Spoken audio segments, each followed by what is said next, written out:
Corporation ఎన్నికల్లో BRS పార్టీని గెలిపిస్తేనే రామగుండం అభివృద్ధి సాధ్యమని మాజీ ఎమ్మెల్యే బీఆర్ఎస్ పార్టీ జిల్లా అధ్యక్షులు కోరకంటి చందర్ అన్నారు.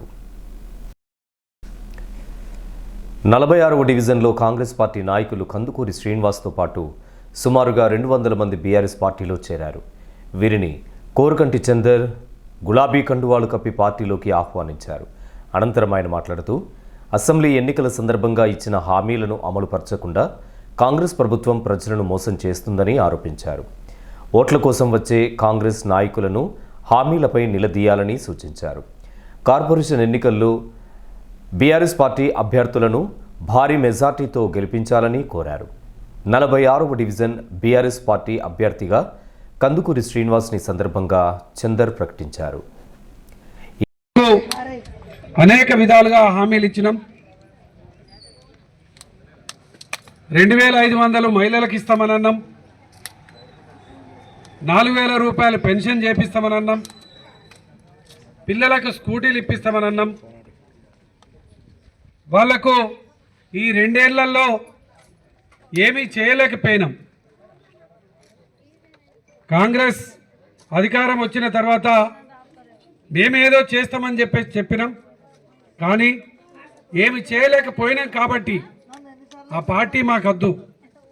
ఆ పార్టీ నాయకులను మళ్ళీ ప్రశ్నించి ఇలా మా ప్రజలకు న్యాయం చేసే దిశగా పోరాటం చేసేటువంటి బీఆర్ఎస్ పార్టీలో చేరుతాము, కొట్లాడతామని ఇలా బీఆర్ఎస్ పార్టీలో చేరినటువంటి కేకే శ్రీనివాస్ గారికి హృదయపూర్వకంగా స్వాగతం తెలియజేస్తూ మీరందరూ కూడా బీఆర్ఎస్ పార్టీ ఆయనకు మద్దతుగా మాకు టికెట్ ఇవ్వండి అని ప్రత్యేకంగా మీకందరికీ హృదయపూర్వకమైనటువంటి ఉద్యమాభివందనాలు ఈ సందర్భంగా తెలియజేస్తూ ఉన్నాం.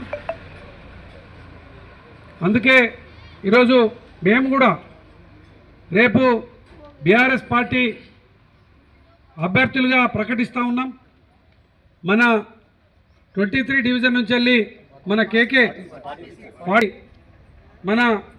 కేకే శ్రీనివాస్ రేపు జరగబోయేటువంటి ఎన్నికలలో పోటీ చేయబోతూ ఉన్నాడు. ఇలా మీరందరికీ కూడా నా విజ్ఞాపం ఒక్కటే, మొన్న జరిగినటువంటి ఎన్నికలలో సీనన్న కాంగ్రెస్ తరఫునే తిరిగిండు. మీరందరూ దరిదాపు కాంగ్రెస్ పార్టీకే ఓటేసి ఉంటారు. చేతి గుర్తుకే ఓటేసిర్రు. చేతి గుర్తు ఓటేయకపోతే చేతి గుర్తు ఎందుకు గెలుస్తుంది? ఇక్కడ గెలిచింది కదా. ఓటేసిర్రు. ఎందుకు ఓటేసిర్రు? ఓ 1000 రూపాయలు ఇచ్చిండు ఓటుకు, ఇయ్యలే. ఇయ్యను కూడా ఇయ్యలే. 2500 రూపాయలు మహిళలకు ఇస్తామని అన్నారు. 2000 నుంచి వెళ్ళి కేసీఆర్ 2000 చేస్తే 4000 పెన్షన్ చేస్తామని అన్నారు. మహిళలకు 2500 ఇవ్వడంతో పాటు 100 ఇస్తే తులం బంగారం ఇస్తామని అన్నారు. మరి ఇప్పటికీ 2 ఏళ్ళు అవుతుంది. ప్రతి మహిళా సోదరు మనకి 60,000 రూపాయలు రావాలి. ఈ కాంగ్రెస్ పార్టీ వాళ్ళు ఇచ్చిన హామీ ప్రకారం అభయహస్తం కార్డులు పట్టుకొచ్చి ఇచ్చిర్రా లేదా? మీకు అభయహస్తం కార్డులు పట్టుకొచ్చి ఇచ్చి మేము గెలిచిన తర్వాత వెంటనే మీకు ఈ యొక్క అభయహస్తం కార్డులలో ఉన్నటువంటి విధంగా 2500 ఇస్తాము, 4000 రూపాయలు పెన్షన్ ఇస్తాము. ఇట్లా అన్ని రకాల మాటలు ఇచ్చారు. రేపు మళ్ళా మీ దగ్గరికి ఓట్లకు వస్తారు ఇదే కాంగ్రెస్ వాళ్ళు. మరి కాంగ్రెస్ వాళ్ళు ఓట్లకు వచ్చినప్పుడు మనం అందరం కూడా అడగాలనా లేదా? మరి 2500 ఆ రోజు ఇస్తా అన్నారు. ఇప్పుడు 2 ఏళ్ళు గడిచింది, 60,000 రూపాయలు రావాలి మాకు. గెలిచినాక వెంటనే ఇస్తా అన్నారు.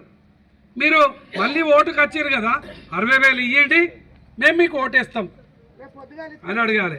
ఈ కార్యక్రమంలో బీఆర్ఎస్ నాయకులు మిర్యాల రాజరెడ్డి, మూల విజయారెడ్డి, గోపు ఐళయ్య యాదవ్, పర్లపల్లి రవి, నారాయణదాసు మారుతి, నడిపల్లి అభిషేకరావు, నడిపల్లి మురళీధర్రావు, సింహాచలం రత్నాకర్, జక్కుల తిరుపతి, రవి, ఎంచర్ల మహేష్, రాజ్ కుమార్ తదితరులు పాల్గొన్నారు.